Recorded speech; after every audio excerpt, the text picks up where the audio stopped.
Қала басшылығымен мектепте оқу процесін жаңғырту туралы шешім қабылданды. Осылайша 14 желтоқсаннан бастап бастауыш буынның және 5-ші сынып оқушыларының кезекші сыныптарының жұмысы жоспарланып отыр. 6-шы сынып және одан жоғары сынып оқушылары қашықтықтан оқуды жалғастырады.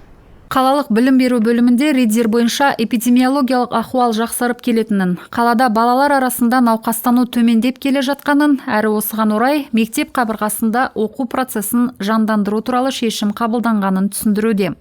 Ридзердің бас мемлекеттік санитарлық дәрігерінің тиісті қаулысы дайындалуда. Алайда бастауыш мектептің және 5-ші сыныптың ата-аналары мектептердің жоспарланған ашылуы және штаттық режимдегі оқуы жайлы алдын ала ақпаратталды.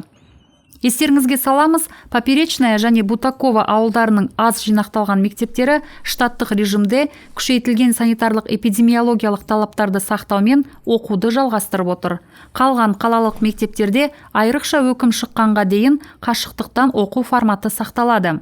Ридзердің бас мемлекеттік санитарлық дәрігерінің оқушылар арасында коронавирус инфекциясы ауруын алдын алу жөніндегі қаулысы күшіне 18 қарашада енген.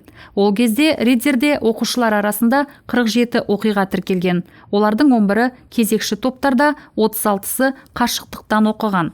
Бүгіндері Ридзерде коронавирус инфекциясы бойынша санитарлық эпидемиологиялық ахуал жақсарып келеді. Бизнес айтарлықтай жеңілдетулерді көріп отыр. Енді мектептер есіктерін ашуға дайын.